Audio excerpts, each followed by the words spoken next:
shot. Have you ever found yourself in the position right after you've taken a shot, or perhaps your buddy has given you a call and you go to assist with the tracking effort and the details are just a little bit fuzzy? Don't worry, you're not alone. There actually may be a psychological and neurological reason for this.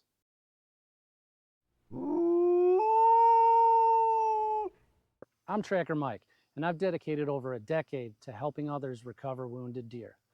The moments directly before, during, and directly after your shot are some of the most crucial times in the beginning of recovering your animal. Recovering a wounded animal is probably one of the most sacred duties we as hunters have. We spend countless hours preparing for that split-second moment in time. We take all the practice shots we can. We select our stand. We wait for the perfect day. But what is it that you do to prepare for the recovery effort? Some researchers suggest that our brains can only simultaneously process 4 items at a time, which is why it's crucial for you to develop good routines to start the recovery effort. In this video, we're going to discuss some routines that you can develop to assure your greatest odds of recovering an animal that you've taken a shot at. It's important that you consciously program your brain to think about the things that you need to do. Habits are things that we do subconsciously. Routines are things that we do consciously. The recovery effort should be a conscious, thoughtful process, assuring that you grab all of the information and small details that you're going to need to make good decisions for recovering your animal. You want to pay attention to small details before you ever release an arrow. Where exactly is the deer standing? I say exactly because I want you to take special note of small details. What tree is it standing next to? What patch of grass is it in? What opening is it in? What is the distance that I think the deer is from me? What pin am I going to use? All of these small details can make a huge difference in trying to put together the puzzle of what happens should things not go as you planned. After you take your shot is another important time to pay attention to small details. You have to program your brain to think of these things, otherwise your subconscious will kick in and you'll be running your thoughts on adrenaline. So pay attention to where exactly you see the arrow hit it. What exactly does the deer do directly after you shoot? Does it run? Does it jump? Does it fall on the ground? Does it fall on its face? Is it limping or hobbling? Any small detail you can collect is going to lead into when you should start tracking. As a side note, if you take your shot and the deer drops in its tracks immediately, like it got shocked, take another shot. You likely hit the spine, and this could be a temporary paralysis that once it wears off, you will never see that deer again. Assure that you are making a follow-up shot if that deer drops right in its tracks. As the deer begins to flee, take special note of any landmarks that it runs by, a log that it jumps over, maybe it runs around a certain tree or down a certain path, or if you're in a field, maybe you see it take a run. Take a second once it goes out of sight and take visual note of exactly where that run is. See if from your tree stand you can spot other runs and take note it's 1, 2, the third run from that corner. Whatever it is you need to do to remember exactly where that deer exited your sight. Oftentimes our first instinct is to pick up our cell phone, call our hunting buddy, and let them know that we got a shot on something. I am a firm believer in the rule, don't start bragging until you're dragging. Your cell phone can be a huge distraction or a huge benefit. If you program your brain and you're consciously thinking about using the tools at your disposal for the purposes of recovering your animal, they will pay off in the end. If your first instinct is to pick up your phone and call somebody, you've just wasted valuable brain processing power on something that does not impact the recovery of that animal. That being said, your cell phone is an excellent tool that you can use to aid in the recovery of your deer. Instead of picking your phone up to call your buddy, pull your phone out and open up the compass. Take a compass reading in degrees of where the animal exited your sight. Once you have the compass direction the deer exited your sight, pull out your phone and start a video journal to help you remember exactly what happened in that exact moment. Your adrenaline is going to be rushing. Your memory is going to be wiped pretty quick if you don't document everything exactly. Pay attention again to the small details, such as take a video of the shot site, where the deer was standing exactly when you shot. Zoom in on the shot site. The deer was standing right here. As the deer fled, it fled to the left. It ran around that tree there, zooming in on every landmark that you have documented that deer going by.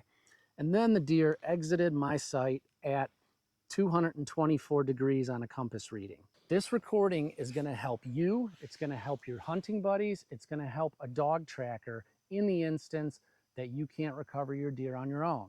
The next important thing to pay attention to is exactly when you should get down and begin inspecting the shot site. There's several factors that go into making this determination. If the deer goes out of sight, you want to give it at least 1 hour before even thinking about getting down out of your tree stand. Take a moment, take a deep breath, relax, enjoy the birds, try and collect your thoughts so that you can make every effort to recover that animal.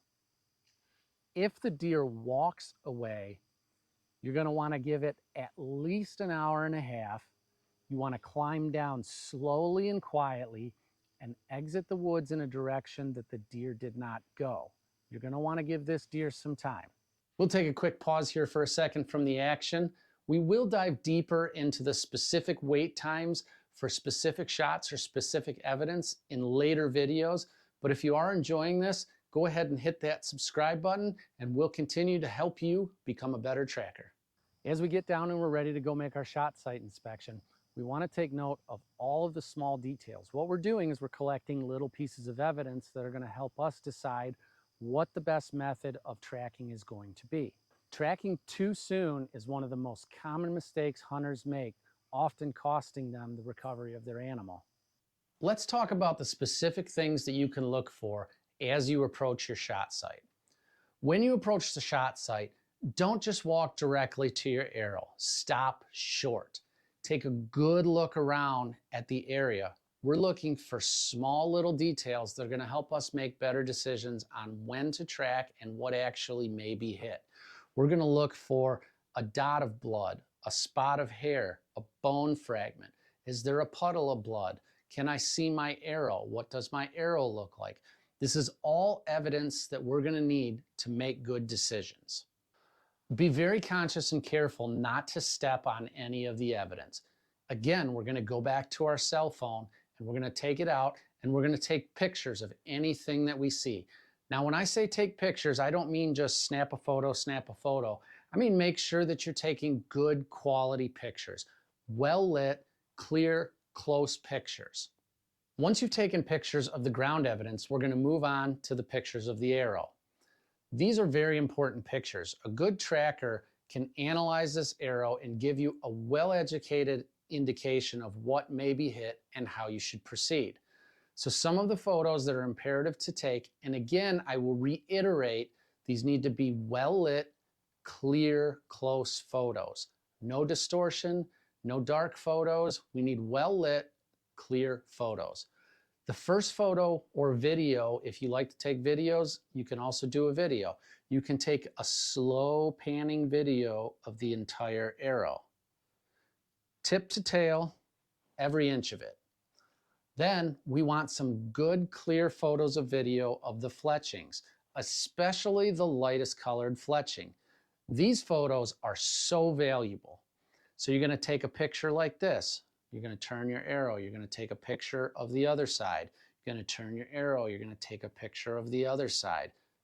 Then the third photo you're going to take of this arrow is the same sequence except of the broadhead.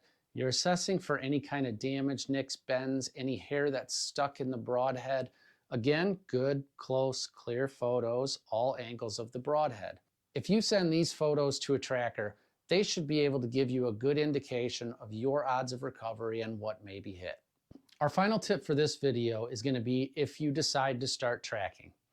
If you decide you're going to start tracking, you've waited the proper amount of time given the evidence you've already seen, there's a few things that you can do to assure that you don't disturb any of the scent in the case that you can't work the track out and decide you need a friend or a dog. When you're working a track, Work to the side of the track. Do not walk directly on any of the evidence. If you kick leaves over, get the blood on your shoes, then you can create all kinds of havoc for any help that may be necessary. Mark your trail. Whether you use an electronic device like Onyx Hunt or your handheld GPS, I always recommend that people carry some sort of marking material. I like toilet paper. It's easy to see. It's easy to see in the dark. It's easy to see on brown leaves. It's easy to see on green leaves, and it's biodegradable. The last tip I have for you is to follow the evidence. Don't make assumptions. Follow what the evidence tells you. If you lose the evidence, that's when it's time to hold back and rethink your plan. Good luck, everybody. We hope this video has helped educate you a little bit and gives you better odds of recovering your deer.